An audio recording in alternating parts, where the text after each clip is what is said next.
పేదవారికి వైద్య విద్యని దూరం చేస్తున్నారా? సో దీని గురించి ఈ వీడియోలో మనం మాట్లాడుకుందాము. దాంతోపాటు అసలు ఓవరాల్గా గవర్నమెంట్ మెడికల్ కాలేజ్లో చదివితే వచ్చే అడ్వాంటేజ్ ఏంటి, ప్రైవేట్ మెడికల్ కాలేజెస్లో ఎందుకని నేను ఒక మాట మాట్లాడాను, పేదవారికి వైద్య విద్య ఏదైతే దూరం అవుతా ఉందా. ఏపీలో దీని గురించి పెద్ద చర్చ రసాభాస జరుగుతూ ఉంది. సో మనము బేసిక్ ఇన్ఫర్మేషన్ మనం తెలుసుకోవడానికి ప్రయత్నం చేద్దాము. సో ప్రతి ఒక్కరికి అర్థమయ్యేటట్టు మాట్లాడడానికి ప్రయత్నం చేస్తాను. ఎవరైతే నీట్ ప్రిపేర్ అవుతున్నారో so definitely interview JEE, interview NEET గురించి 2 తెలుగు రాష్ట్రాల్లో సో అన్ని ఇన్స్టిట్యూట్స్ గురించి సో ఎలా ఉంటుంది ఏంటి అనేది ఓవర్వ్యూ అండ్ రివ్యూస్ అనేది సో మన ఛానల్లో ప్రొవైడ్ చేస్తున్నాను. You can check it out. అయితే ఇక్కడ పేదవానికి వైద్య విద్యను దూరం చేస్తున్నారా? సో అసలు మన ఆంధ్రప్రదేశ్లో చూసుకుంటే గవర్నమెంట్ కానీ ప్రైవేట్ కానీ కలిపితే 33 ఉన్నాయి. సో గవర్నమెంట్ అయితే 13 ఉన్నాయి, 19 ప్రైవేట్ ఉన్నాయి, ఒకటి ప్రైవేట్ డీమ్డ్ యూనివర్సిటీ ఒకటి ఉంది. And government medical college seats అయితే ఏపీలో దాదాపు 3,385 ఉన్నాయి. అదే ప్రైవేట్ అయితే 3,400 సీట్లు ఉన్నాయి.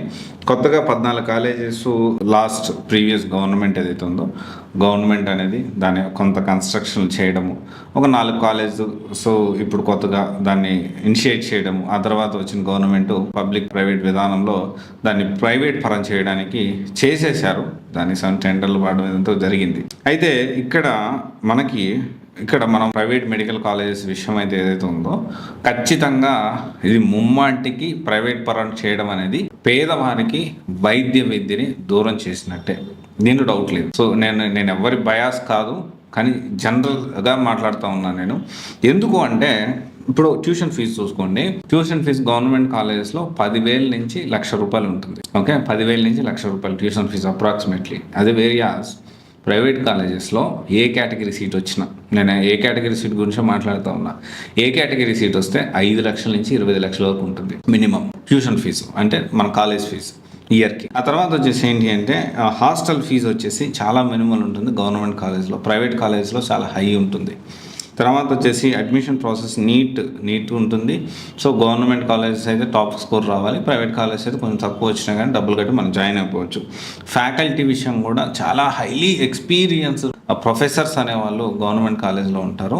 సో వేరియస్ ప్రైవేట్ కాలేజ్లో మిక్స్డ్ ఉంటారు. ఓకే, కొంత ఎక్స్పీరియన్స్ వాళ్ళు, కొంత ఎక్స్పీరియన్స్ లేని వాళ్ళని. అంతా ఇప్పుడు బిజినెస్ కదా. గవర్నమెంట్ అంటే ప్రజలే గవర్నమెంట్. గవర్నమెంట్ అంటే వేరు, ప్రజలంటే వేరు కాదు. సో మన కోసం మనం ఒక గవర్నమెంట్ ఎంచుకుంటాం, అది మనల్ని రన్ చేస్తుంది. This is how it works. మన కాన్స్టిట్యూషన్ కానీ మన రాజ్యం కానీ దాని గురించి నడుస్తూ ఉంది. బట్ ప్రైవేట్ కాలేజెస్లో అలా కాదు కదా. సో ఒక పర్సన్ ఉంటారు, ఒక ఫ్యామిలీ ఉంటారు, వాళ్ళు బాగుపడతారు అంతే.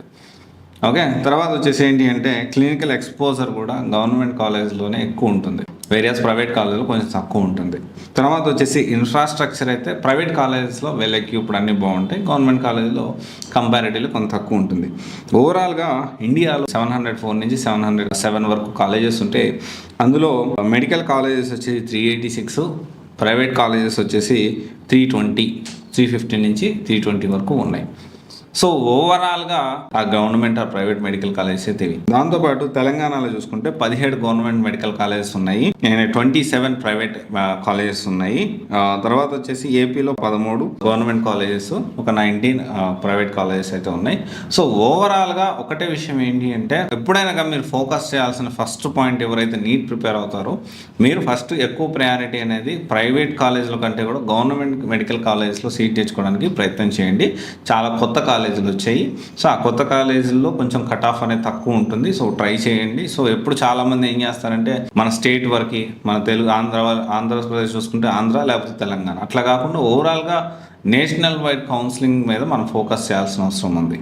ఓకే, ఇది ఒకసారి ఆలోచించండి. సో పేద విద్యార్థులకైతే ఆంధ్రప్రదేశ్లో వైద్య విద్య దూరం అయ్యేదానికి ఛాన్సెస్ ఉన్నాయి, పూర్తిగా ప్రైవేట్ పరం అయితే మాత్రం.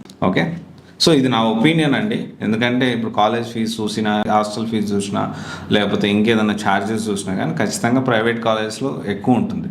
పేద విద్యార్థులు చదువుకోలేరు కదా. సో డెఫినెట్లీ ఇది నా ఒపీనియన్ ఖచ్చితంగా. ఇది ఒకసారి ఆలోచించండి. Thank you. This is Raj signing off.